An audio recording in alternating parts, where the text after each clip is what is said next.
It started like turbulence you can't see on the radar, silent, invisible, but powerful enough to shake everything before the journey was over. A black man sat anchored in his seat, a calm surface over deep, unmoving waters, while precision-cut slights landed on him one after another. They were disguised as routine, wrapped in smiles that didn't reach the eyes, the kind of cruelty that thrives in plain sight because no one dares to name it. The cabin didn't yet know that the man enduring it all held a truth capable of turning the air heavy, silencing every whisper, and forcing those who had watched passively to face what they had ignored. When that truth rose to the surface, it would hit harder than any turbulence, leaving the guilty exposed and the silent forever changed. If you want to follow this story to its breaking point, like this video, subscribe for more, and tell me in the comments where you're watching from and what you think was coming in that moment. The boarding process was in motion with the steady rhythm of rolling luggage, clipped greetings, and the muted thud of carry-ons being lifted into bins overhead. Ellsworth Kane stepped into the aircraft, his boarding pass lightly gripped between two fingers, scanning the row numbers without urgency. Years of travel had taught him the value of patience when stepping into the narrow, crowded space of an aircraft aisle. The cabin smelled faintly of recirculated air mixed with a hint of jet fuel drifting from the open door. Just as he began moving toward his assigned seat, the sound of firm, quick footsteps came up from behind. Althea Crenshaw, the lead flight attendant, moved with an air of precise authority, her navy blue uniform sharply pressed, her golden nameplate catching the light. Her posture was perfectly upright, and her eyes scanned her environment with a brisk, assessing sweep. Without any exchange of words, she intercepted him, glanced at the seat number printed on his boarding pass, and then, with a practiced hand, retrieved from her apron pocket a bright orange maintenance warning card. She stepped around him with deliberate poise and placed the card flat on his assigned seat cushion. The gesture was mechanical, almost impersonal, yet timed so perfectly that it cut off his forward momentum and left him standing awkwardly in the aisle as other passengers moved around him. There was no explanation offered, no suggestion of where to go instead, just a silent dismissal wrapped in the guise of operational necessity. Passengers behind him, eager to move forward, shifted their weight and edged around him, creating a small current of movement that pushed him slightly to the side. The occasional glance landed on him, a stranger holding up the flow, apparently displaced from his seat for some unknown reason. Althea didn't linger. She immediately shifted her attention to a pair of passengers ahead, a young couple struggling to maneuver an oversized roller bag into an overhead compartment. Her demeanor changed subtly, smiling, adjusting her tone to something lighter, and she assisted them with practiced efficiency, sliding the bag into place and offering a nod before turning back toward Ellsworth, as though she had just remembered his existence. Without speaking, she made a small, almost dismissive gesture toward the back of the cabin, implying that he should wait there until she decided what to do. The order in which passengers took their seats mattered to her only as far as it maintained her control over the space.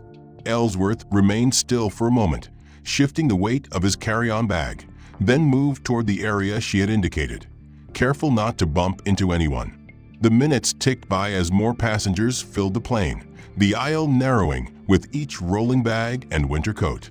He waited with quiet composure, but the disruption had already marked him, placing him in a separate rhythm from the rest of the boarding process. When most seats were filled and the initial rush had slowed, Althea returned. She motioned toward his original row, but to the seat on the opposite side of the plane, her eyes sliding past him as though focusing on something else entirely. He made his way there, maneuvering carefully around passengers adjusting their belongings. The aisle seat was empty, but the man at the window was already settled with his phone in hand.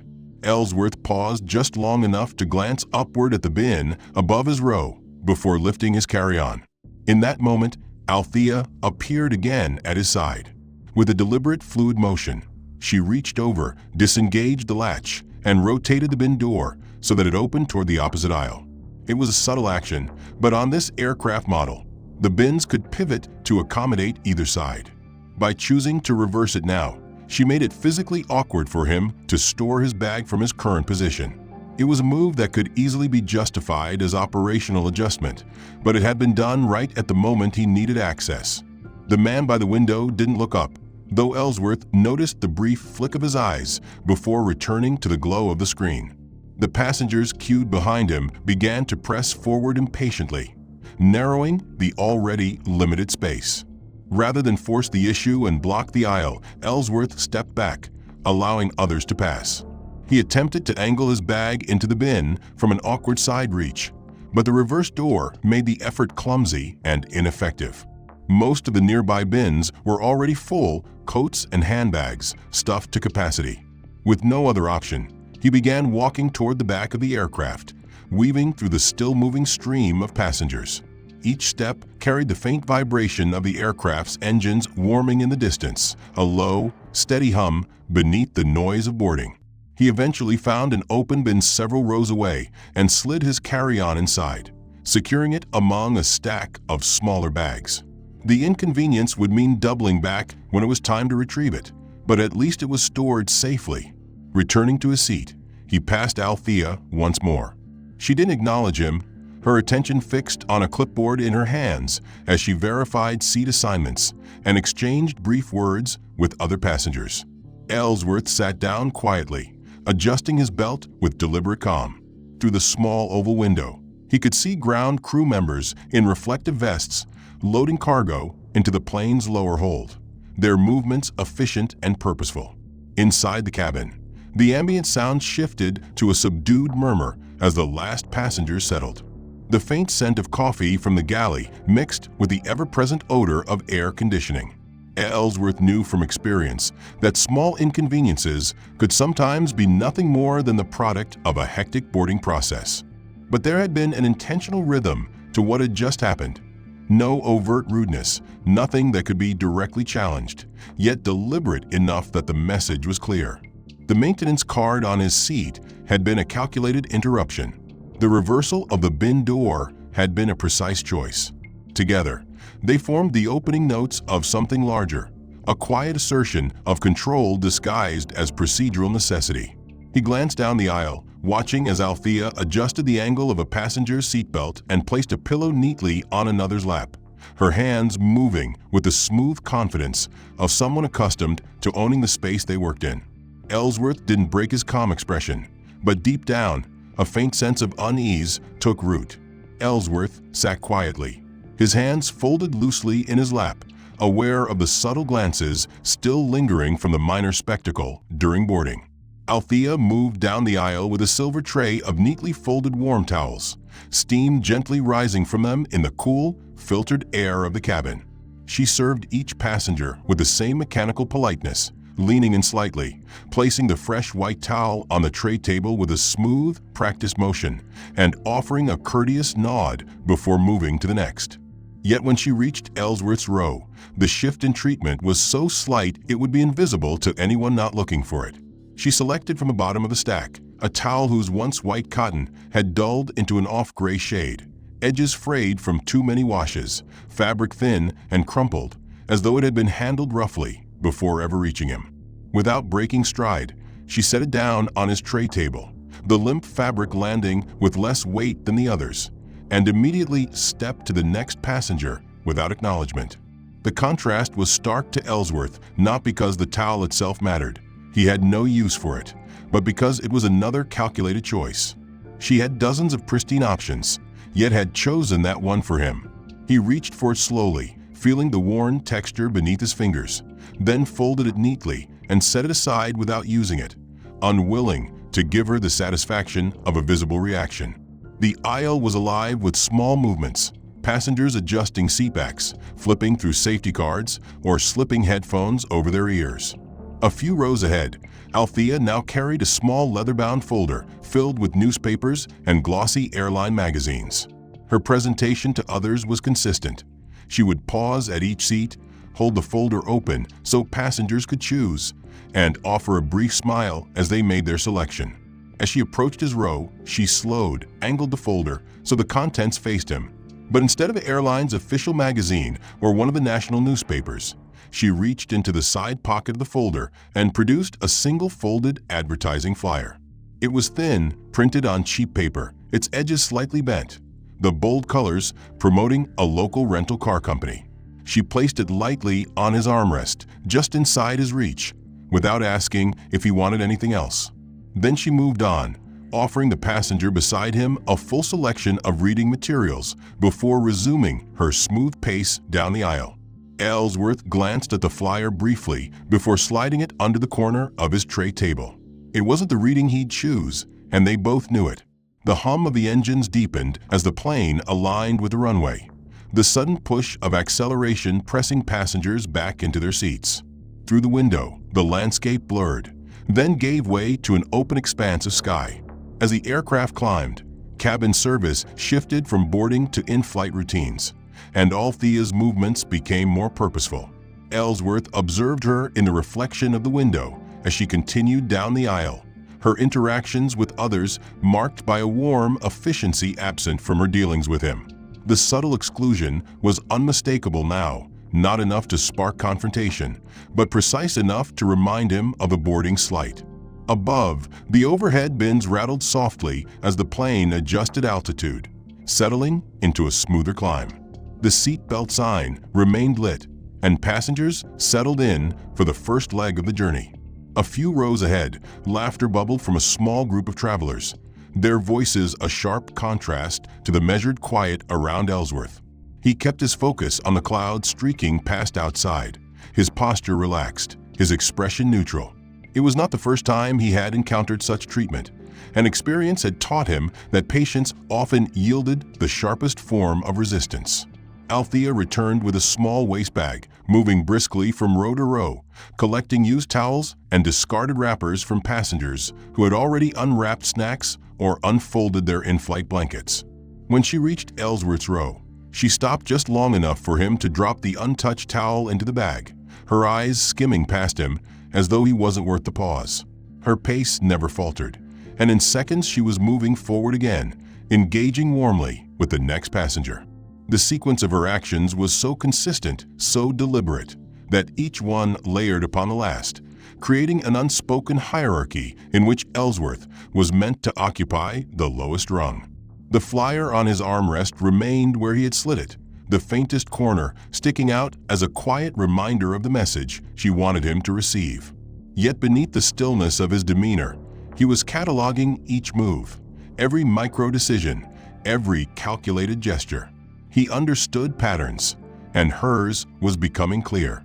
The seatbelt sign finally dimmed with a soft chime, releasing passengers to stretch, adjust, or make their way to the lavatory. Ellsworth stayed seated, hands resting on his knees, eyes fixed forward. Althea passed by again, speaking in low, cordial tones to others, but never directing a single word to him. Ellsworth sat in his assigned spot, the faint smell of reheated food drifting from the galley at the front as Althea moved down the aisle with a clipboard in one hand. Her expression sharpened into a kind of official seriousness that she wore like a uniform accessory. She stopped by his row and looked at her list, the pen in her other hand tapping against the paper with a deliberate rhythm, before she leaned down slightly, scanning the row as though calculating something complex. Without any real explanation beyond the vague claim that it was necessary for weight distribution, she informed him that he needed to change seats. The words were wrapped in the tone of a directive rather than a request, the kind of tone that made compliance the path of least resistance. He rose without argument, though the timing was strange. Other passengers had already settled in, trays lowered, drinks in hand, and his movement drew glances from those nearby. She led him down the aisle toward the midsection of the plane, bypassing several open aisle seats that would have been more comfortable, and stopped beside a middle seat wedged tightly between two occupied spots.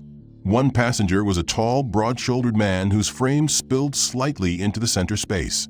The other was a woman in a heavy winter coat that puffed into the shared armrest. Neither looked pleased to make room, and Ellsworth's knees brushed the seat in front the moment he sat down. He adjusted his posture to minimize contact, folding his hands in his lap and setting his gaze ahead. The air felt slightly warmer here, the ventilation less direct, and the chatter of the passengers around him was a constant backdrop. Althea gave no further acknowledgement of him before turning sharply and returning toward the galley. The new seat offered no view of the window, only the beige curve of the cabin wall and the seat back directly in front of him.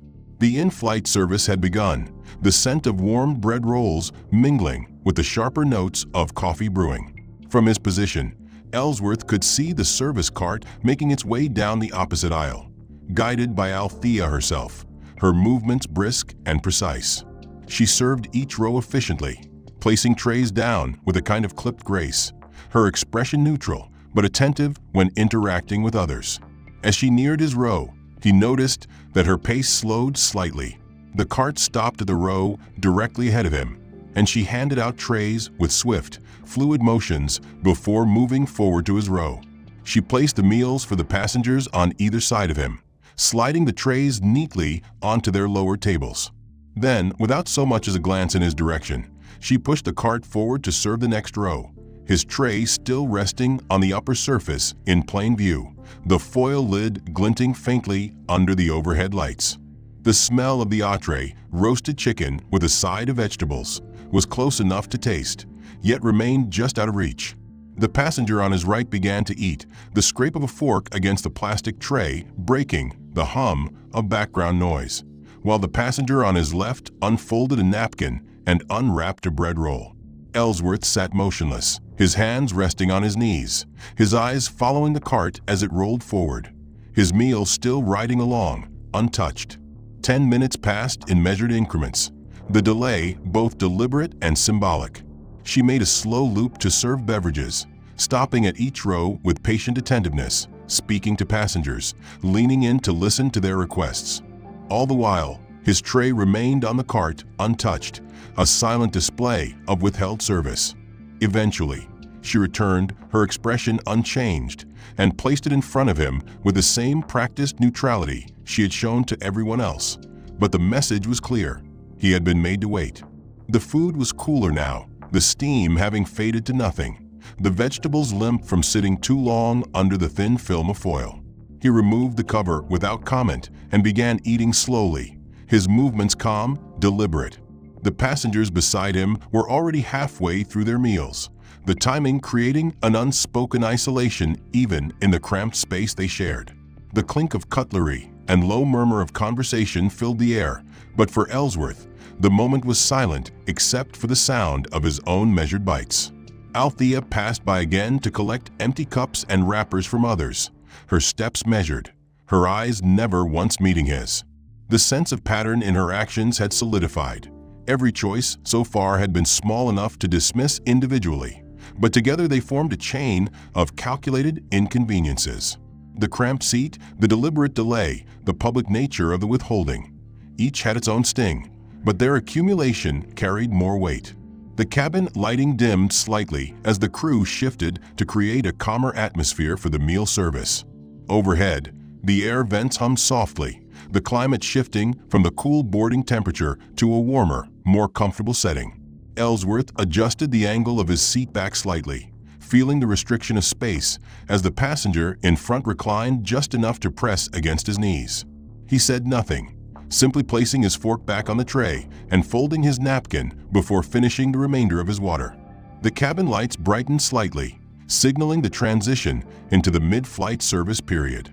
Althea returned to the aisle with a cart laden with drinks, the clink of ice cubes in plastic pitchers punctuating her smooth announcements as she offered beverages to each row. Her tone was measured and friendly, the cadence of her voice perfectly even as she described the available options to the passengers ahead. She served the man on Ellsworth's left with a clear, pristine cup, placing it neatly on the lower tray. The passenger on his right received the same treatment, a fresh cup, free from blemishes, its rim smooth under the overhead glow. Then, without breaking the rhythm of her motions, she reached for a cup from the far corner of the cart, one that was clearly worn, its surface dulled from repeated use, with a noticeable warp along one side. The plastic felt softer than it should, its form slightly bent so that it leaned at an angle when placed down. She poured water into it, the liquid sloshing unevenly against the misshapen walls, and set it before him without comment. The distortion in the cup made the surface tension break irregularly, a faint drip sliding over the rim as she moved on. The turbulence was light but constant, and as the plane swayed gently, the unstable cup made each sip a careful calculation to avoid spilling. The choice of that particular cup was not an accident. Her inventory was full of clean, sturdy ones, but a deliberate decision that, while outwardly insignificant, was another link in the chain of small, cumulative degradations. Ellsworth held the cup steady, taking minimal sips, unwilling to give her the satisfaction of seeing it tip or spill. The cart continued down the aisle, her interactions remaining warm and easy with other passengers. After the drinks were served, she disappeared briefly into the galley before returning with a smaller basket containing headphones. The plastic packaging glinted under the lights as she distributed them row by row. The passenger to his left received a neatly sealed pair, the cords coiled tight and the ear cushions pristine. The passenger to his right received the same. When she reached Ellsworth, she hesitated just long enough to rummage through the basket before producing a package that looked slightly compressed, the seal imperfect, one corner of the plastic already peeling away. She placed it on his tray without a word and moved on. Ellsworth opened the package, noting the loose coil of the cord, and slipped the headphones over his ears. The left channel crackled faintly, but sound emerged. The right was dead silent. He adjusted the plug, checked the connection, but nothing changed. The right speaker had no output at all. It was not a matter of accident. It was a deliberate choice, one that she could easily justify later as a defective unit from the batch. But the odds of that happening randomly alongside every other slight were nearly non-existent. He set the headphones on the tray beside the warped cup, the pairing an unspoken testament to the pattern she was building. The movie screens in the cabin flickered to life, the familiar airline welcome video playing in the background as some passengers adjusted their screens and others reclined further. Ellsworth sat without headphones, watching the silent images play, content to observe without sound. The plane swayed gently as it passed through a layer of mild turbulence, and he steadied the misshapen cup with one hand, ensuring it didn't topple into his lap.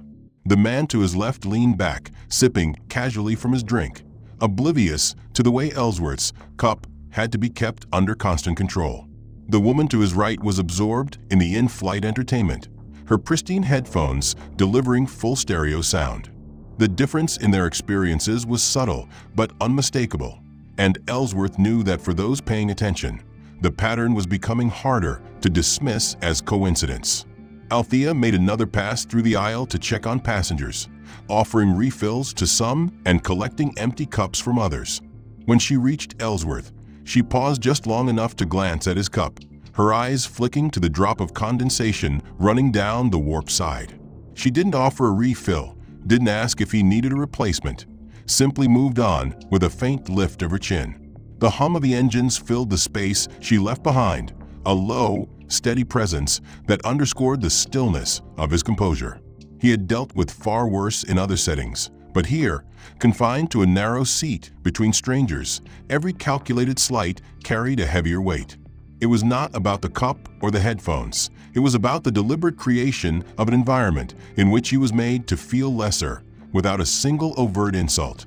The scene outside the window was invisible from his middle seat, but in his mind he could picture the endless stretch of clouds below, the vast, calm expanse that existed beyond the confines of the cabin.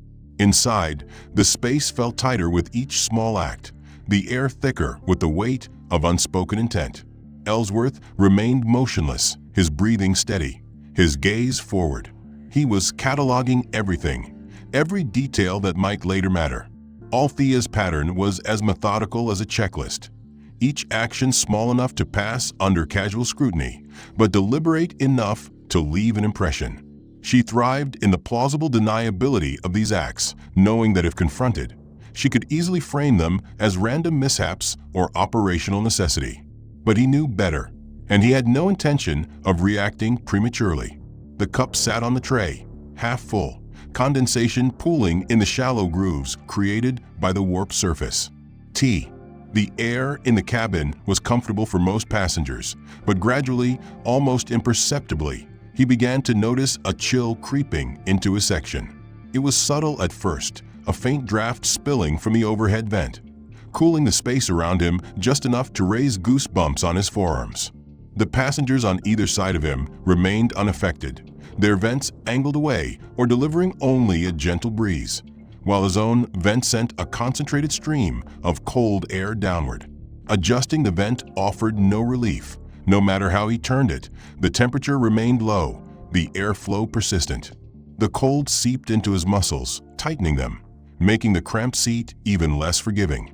He shifted slightly, angling his body in an attempt to shield himself from the draft, but the narrow space allowed no real escape. The woman to his right pulled her blanket up around her shoulders, a gesture of comfort rather than necessity, while the man to his left tapped on his phone, unaffected. The difference was clear. The chill was localized, targeted, and deliberate. The service cart rattled faintly from a galley, its wheels rolling over the textured aisle flooring as Althea reappeared, her expression the same neutral mask she had worn all flight. She moved with the brisk precision of someone performing a routine task, checking passengers and offering small items. As the cart approached, Ellsworth adjusted his legs slightly to avoid the narrow passage between him and the opposite row, his injured knee angled inward to minimize the risk of contact. But the moment the cart passed his seat, the metal corner caught his knee with a sharp, jarring bump that sent a quick bolt of pain upward through his thigh. He inhaled slowly, suppressing any outward reaction, while Althea's expression didn't change. She continued forward as though nothing had happened, pausing to address a passenger 2 rows ahead. On her return trip, the aisle even more cramped with a passenger standing nearby. She maneuvered the cart again and struck the same knee, the impact harder this time. The second hit was no accident. Her line of sight, her control over the cart, and the absence of obstacles all made it clear. The pain lingered, radiating through his leg as he steadied himself against the armrest. She kept moving without a glance, without an acknowledgement, her focus fixed elsewhere. Around him, passengers shifted in their seats, returning to their own conversations and activities, unaware of the small, calculated cruelty unfolding in plain sight. The cold air continued to spill down from above, stiffening his muscles, making the ache in his knee more pronounced. Ellsworth sat with deliberate stillness, his hands resting on his thighs, his gaze fixed straight ahead. The sequence of her actions was tightening like a noose, each step more invasive than the last, each one crafted to remind him of her control over his comfort, his space, his ability to move freely. The cabin crew's chatter filtered faintly from the galley, their laughter and casual exchanges a distant soundtrack to the deliberate isolation being orchestrated in his row. He shifted his focus inward, drawing on the discipline that had carried him through more hostile environments than this. The cold was uncomfortable, the pain in his knee sharp, but neither would break his composure.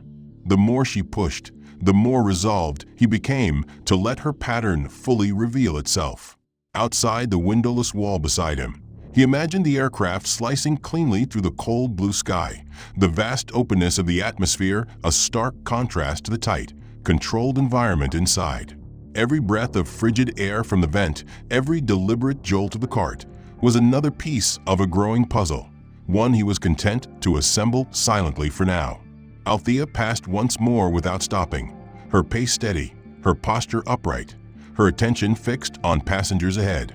She glanced briefly at his section, her eyes flicking upward toward the vent for a fraction of a second before moving on, confirming what he already knew, that the chill was no accident.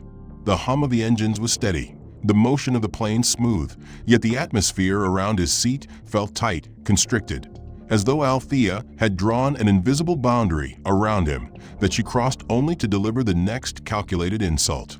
She emerged from the galley with a small stack of white air sickness bags folded neatly in one hand, moving down the aisle with the kind of brisk efficiency that suggested this was a routine pass.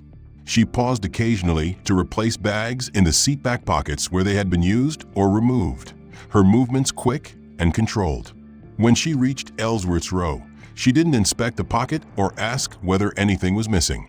Instead, she stopped directly in front of him, extended her hand, and placed a fully open bag flat on his tray table. The paper flaps spread wide, the thin material rustling softly as it settled. It was not folded discreetly and tucked away as it might have been for anyone else. It was a deliberate placement in plain view, a quiet declaration that she was branding him as someone likely to cause mess or disruption. The passengers beside him glanced down at the bag, then quickly back to their own spaces, the awkwardness palpable. Althea gave no explanation, made no eye contact, and moved on without breaking her stride. The bag remained between his hands, the printed safety instructions glaring up at him in black ink. Ellsworth folded it neatly, slid it into the seatback pocket, and returned his hands to his lap, the faint rustle of paper the only sign he had touched it at all. Minutes later, she reappeared in the aisle carrying a small clipboard stacked with customer service feedback cards and short golf pencils. Her voice carried in a tone calibrated to be both polite and loud enough to be overheard as she handed the cards to each passenger, leaning in just enough to make the exchange feel personal.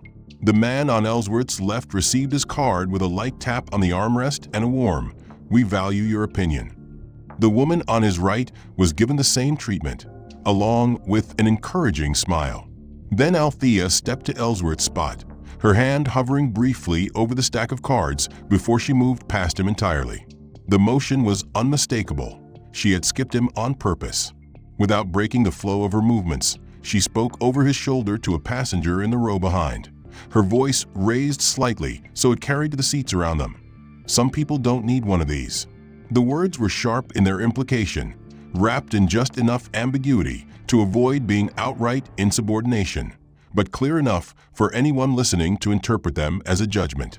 A few passengers glanced up, their expressions shifting quickly back to neutrality, unwilling to be caught watching. The slight was public, deliberate, and perfectly timed to reinforce the narrative she had been building since the moment he stepped onto the plane, that he was somehow separate from the rest, undeserving of the courtesies extended to everyone else. Ellsworth kept his gaze forward, his breathing slow and even. He had endured enough in life to recognize the value of composure in the face of provocation, and while each action was small, their combined weight was becoming undeniable. She wanted him to break the silence, to respond in a way that could be labeled as overreaction. Instead, he remained still, allowing her to play out her script unchecked. The bag still sat in the seatback pocket, its placement fresh in his mind, a symbol of the quiet humiliation she intended to leave behind. The passengers beside him avoided eye contact now, as though proximity might somehow entangle them in whatever story she was writing. Outside the invisible barrier of his row, the cabin operated normally. Laughter from a group further down the aisle, the faint chime of a call button, the soft murmur of conversation between flight attendants near the galley. But inside that boundary, every detail was curated for discomfort. Althea's footsteps receded as she moved further down the aisle, her pace steady, her voice returning to that professional warmth she had denied him. She paused to crouch beside a passenger in row 15, listening attentively to a request, nodding as though nothing in the world mattered more than that exchange. The contrast was deliberate. It was part of the performance. Ellsworth remained unmoved, his hands resting lightly on his thighs, his eyes fixed on the seat back ahead. He could feel the rhythm of her approach and withdrawal, the measured intervals between each act of degradation. It was a rhythm that told him she was working toward something, a climax to this silent campaign that would likely come before the flight ended. The cold air from above continued its steady assault, and the ache in his knee throbbed in time with the vibrations of the aircraft. Althea had withdrawn to the galley, and for a few moments, the tension in his row felt suspended, the air heavy but static. Then a shift came, not in temperature, not in her demeanor, but in the structure of the service itself. The captain's voice came over the intercom, warm and steady, announcing that the flight was participating in a surprise mid-air charity event, something the airline did on select long-haul routes to raise funds for global medical aid. Passengers were told that a silent auction would be taking place over the next 30 minutes, with unique prizes and experiences available to the highest bidders, and that the crew would be sharing highlights of past events. A murmur spread through the cabin, passengers leaning toward each other with interest, some reaching for pens and notepads, others scrolling on their tablets to check their accounts. Moments later, Althea reappeared, carrying a slim leather-bound folder. Inside was a printed list on crisp white paper, the header reading "Top Contributors, Previous Year's Auction." Her pace was measured, her posture perfectly upright, and her expression was calm but purposeful as she began moving down the aisle, showing the list to curious passengers. Each time she stopped, she angled the page so they could read it, sometimes making a brief comment about a notable donation or the kind of prize won. When she reached Ellsworth's row, she hesitated, her eyes flicking toward him for the briefest moment before she leaned toward the man on his left. She opened the folder to the list, tilting it slightly toward the window seat, perhaps thinking the movement would bypass him entirely. But her plan faltered, because the woman in the aisle seat to Ellsworth's right glanced across him and caught sight of the top name on the page. Her brow furrowed in recognition before she looked directly at Ellsworth with a mix of surprise and curiosity. There, printed in bold type at the top of the donor list, was his name, Ellsworth Kane, alongside a contribution figure so substantial it made the rest of the numbers below seem small. The note beside his name stated that the funds had been allocated for the purchase of life-saving medical equipment for 3 hospitals in underserved areas. The woman's gaze lingered on him for a moment longer, her eyes narrowing as she recalculated the image she had perhaps formed of him during the earlier part of the flight. Althea noticed the shift immediately, her jaw tightening almost imperceptibly before she closed the folder and stepped to the next row. She did not offer the list to Ellsworth directly, but the seed had been planted, and the quiet spread of recognition was beyond her control. The man to his left leaned slightly forward, his posture betraying curiosity even though he kept his eyes on the screen in front of him. A subtle ripple passed through the nearby rows as word began to move in low murmurs, passengers who had seen the list whispering to those who hadn't, discreet glances landing on Ellsworth from across the aisle. It wasn't loud, it wasn't dramatic, but it was a shift, a breach in the narrative Althea had been crafting. For the first time since boarding, her pattern was interrupted by something outside her control, and the disruption carried weight. Ellsworth remained still, his expression unreadable, his gaze fixed on the seat back ahead, but inside, there was a quiet awareness that the tide had begun to turn. He had not sought this exposure, but it had arrived naturally, carried on the flow of an event designed to celebrate generosity. The irony was sharp. Her attempt to showcase the airline's charitable past had inadvertently highlighted the very passenger she had worked so hard to diminish. Althea continued her pass through the cabin, her voice smooth as she explained the auction process to other passengers, but the rhythm of her steps had changed ever so slightly, as if she were moving with a touch more urgency, eager to complete the round. In her absence, the murmurs persisted, and the subtle glances became more frequent. The air around Ellsworth's row felt different now, not warmer, not more comfortable, but charged with a new kind of attention. Those who had been passive observers to his treatment earlier now had a piece of information that reframed him entirely. The list had been a simple prop in her routine, but for those who noticed, it became a revelation. Ellsworth shifted slightly, adjusting his posture to ease the pressure on his knee, the movement casual yet deliberate. He didn't need to address the discovery. The recognition was spreading without his involvement. This was not the kind of defense that came from confrontation. It was the quiet kind that grew stronger as it traveled silently from one person to the next. The woman to his right returned to her magazine, but kept glancing toward him in short, curious intervals. The man to his left adjusted his headphones, but his body remained angled ever so slightly in Ellsworth's direction, as if he was listening for something unspoken. The hum of the engines filled the spaces between these subtle shifts, the steady vibration of the cabin now carrying a hint of anticipation.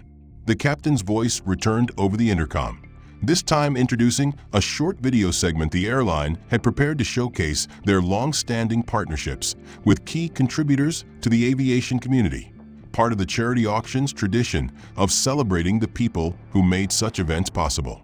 The cabin lights dimmed and the seatback screens flickered from idle menus to a uniform still image with the airline's logo, then transitioned into a montage of footage showing aircraft being loaded with humanitarian supplies, mechanics working on specialized medical airframes, and crews practicing mid-air rescue protocols.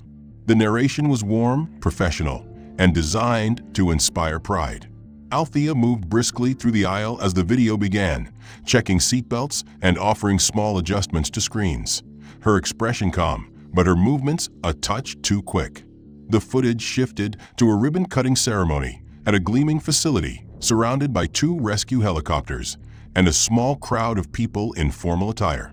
At the center of the frame stood Ellsworth Kane, dressed in a dark suit, flanked by senior airline executives and uniformed rescue personnel. The camera lingered as he cut the ribbon with oversized ceremonial scissors, the crowd behind him applauding, while the narrator explained that this new air rescue training center would serve as a critical hub for training pilots, engineers, and medical crews to handle emergencies in remote or high-risk locations. His name appeared in clean, bold letters at the bottom of the screen, accompanied by the title Lead Engineer and Major Benefactor. The screen then transitioned to an interview clip where Ellsworth spoke briefly about the importance of preparedness and the role of innovation in saving lives. His voice was steady, his words concise, and his focus was entirely on the mission rather than himself. Around him in the cabin, passengers turned to glance at his seat, their expressions registering varying degrees of recognition and surprise. The man on his left shifted subtly toward him, as if re-evaluating the quiet figure who had endured so many petty indignities in the last few hours. The woman on his right set down her magazine entirely, her eyes fixed on the screen, her earlier curiosity now sharpened into something closer to admiration. Althea's movements slowed the moment Ellsworth's face appeared. She kept her eyes forward, avoiding any glance in his direction, but the stiffness in her posture was impossible to miss. For all her control over the narrative up until now, she could not prevent this public acknowledgement. The video rolled on, showing rescue simulations inside the training center, crews working in coordinated precision, and aircraft equipped with specialized systems designed for emergency evacuations. The narrator explained that many of these systems had been designed under Ellsworth's leadership and implemented across the airline's fleet, crediting them with saving hundreds of lives during the past decade. Applause filled the footage in the video, and while the cabin itself remained mostly quiet, the change in atmosphere was tangible. Passengers now looked at him not as an anonymous traveler in an uncomfortable middle seat, but as someone whose work had impacted lives on a massive scale. Even those unaware of the earlier slights sensed that this man's presence carried weight far beyond the confines of row 17. The montage concluded with a wide shot of the training center's main hangar, the narrator thanking those whose contributions and innovations made such advancements possible. And Ellsworth's name lingered on screen one final time before fading into the airline's logo. When the lights in the cabin brightened slightly and the seatback screens returned to their menus, the silence around his row felt different. The passengers on either side now seemed hyper-aware of him, and even a few rows ahead, people stole quick glances before turning back to their own seats. Althea continued her service rounds without addressing him, but her earlier assurance had been fractured. The tightrope of plausible deniability she had walked all flight had just been undercut by the airline's own messaging, broadcasting his accomplishments to every screen on the plane. Ellsworth did not acknowledge the shift outwardly. He kept his posture relaxed, his expression neutral, and his focus forward, but he could feel the recalibration happening around him. The passengers who had quietly observed the earlier moments now had a new context, and the ones who had ignored him entirely had just been handed a reason to see him differently. Althea returned to the galley after a final pass through the aisle, her steps quicker now, her focus narrowed. She busied herself with tasks that kept her out of his row, but the absence was telling. For the first time since boarding, she seemed to be avoiding him entirely. The hum of the engines remained steady, the rhythm of the flight unchanged, yet the energy in the cabin had shifted decisively. Every element of her campaign, the maintenance card on his seat, the crumpled towel, the cheap flyer, the seat reassignment, the delayed meal, the warped cup, the broken headphones, the cold vent, the knee strikes, the air sickness bag, the skipped feedback card, had been constructed to diminish him quietly. And in less than 10 minutes, a single video had dismantled that work in front of her audience. Ellsworth understood the irony, and though he felt no need to savor it outwardly, the quiet satisfaction of balance beginning to tip was undeniable. He had not sought validation from these passengers, and he had not tried to defend himself against her pettiness. Instead, the truth had been delivered in a form she could not interrupt or spin, a broadcast from the airline itself, immortalized on every screen. He leaned back in his seat slightly, careful not to press against the passenger beside him, and let the hum of the engines and the faint clinking of glassware from the galley wash over him. The ambient hum of the engines had returned to its steady, almost soothing baseline, but the social atmosphere was altered. An unspoken awareness hung in the air, one that had nothing to do with altitude or turbulence. Conversations were quieter, glances were more deliberate, and the small corridor of space around row 17 seemed charged with a tension Althea could no longer fully control. She reappeared in the aisle briefly, her posture as crisp as it had been at the start of the flight, but there was a stiffness in her shoulders now, a mechanical edge to her movements, as she delivered beverages to a pair of passengers in row 15. Before she could make it any further, a figure in the dark navy of the flight crew emerged from the forward galley and signaled for her to step aside.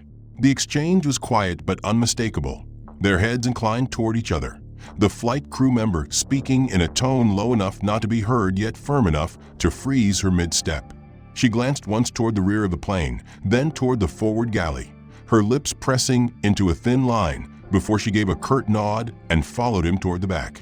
A few passengers craned their necks subtly to see where she was going, curiosity piqued by the disruption in the usual service rhythm.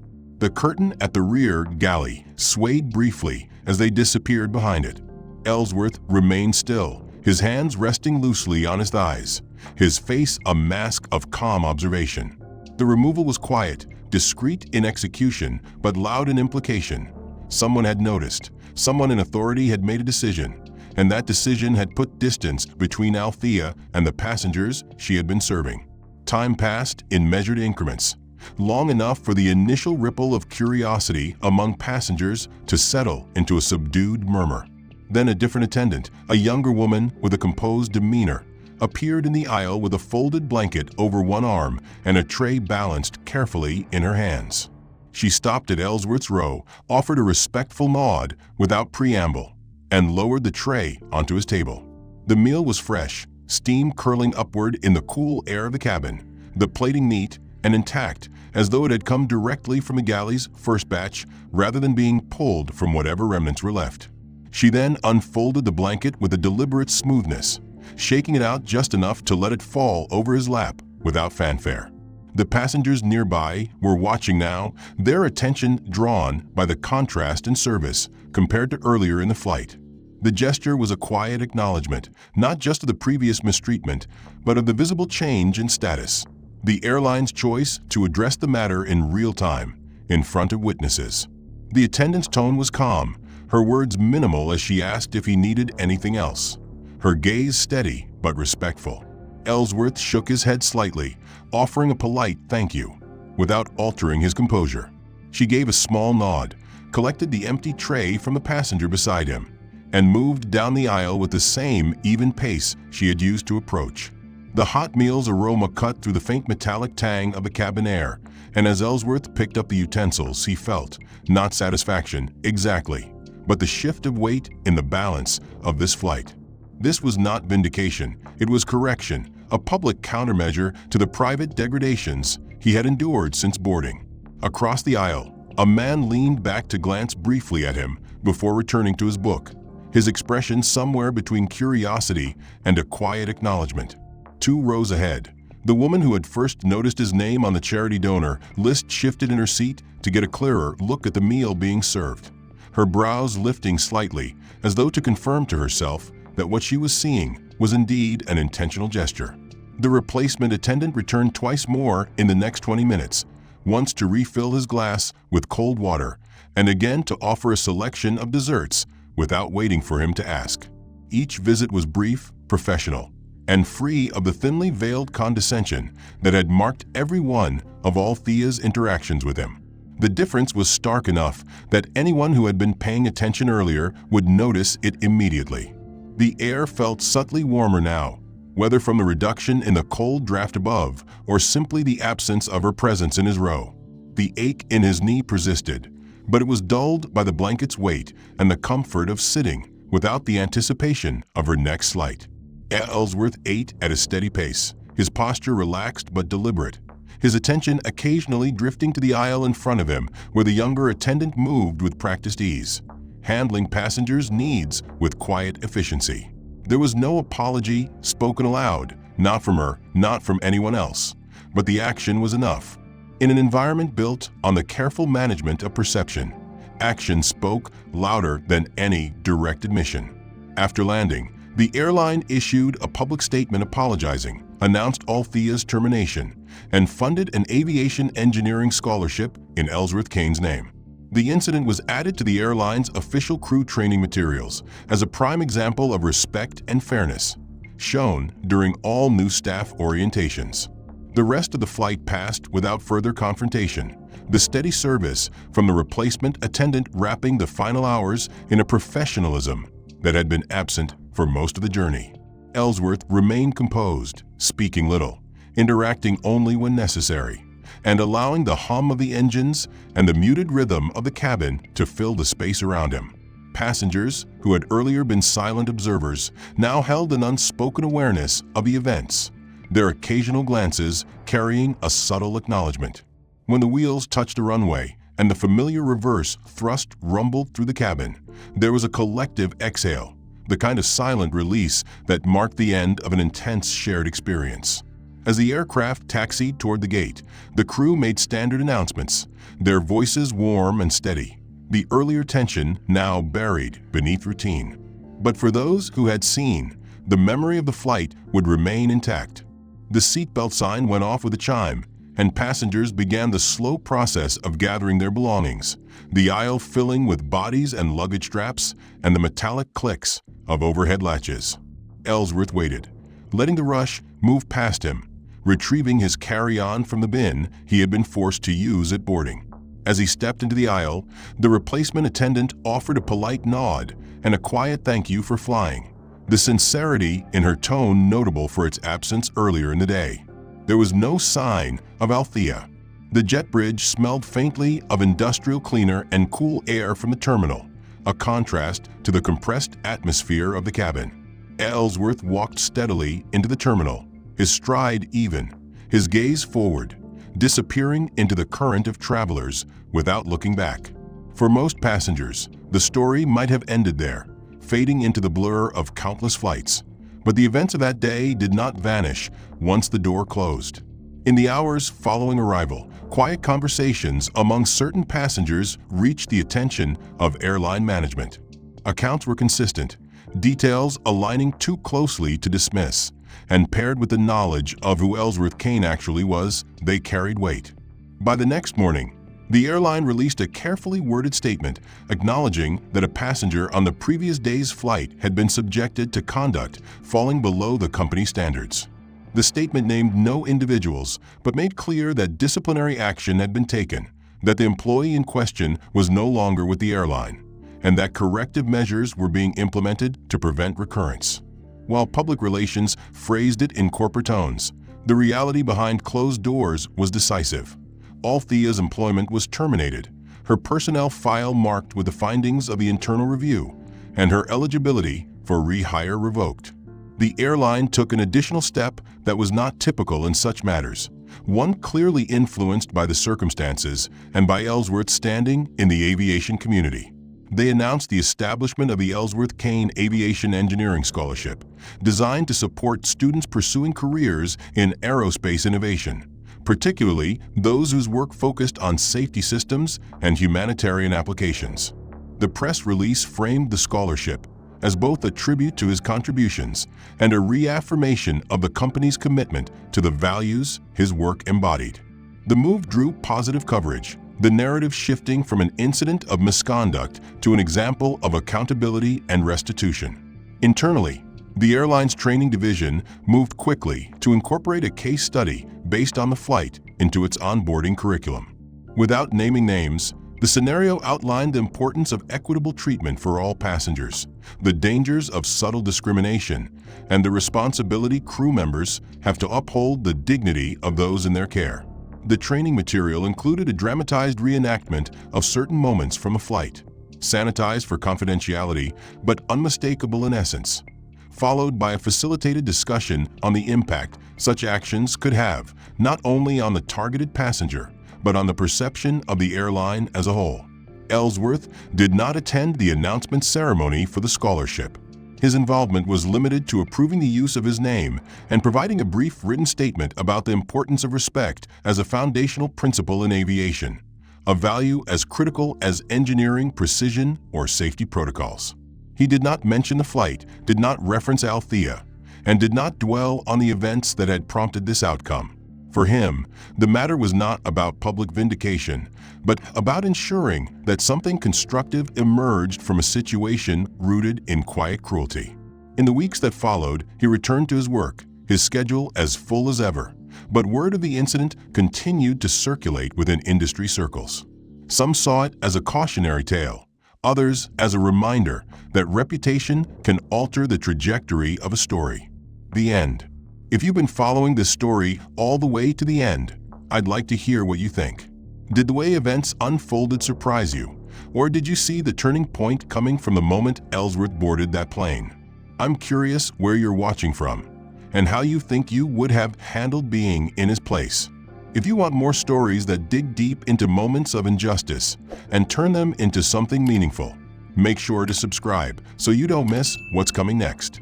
Your likes help keep these stories alive, and your comments add to the conversation. So let me know your thoughts.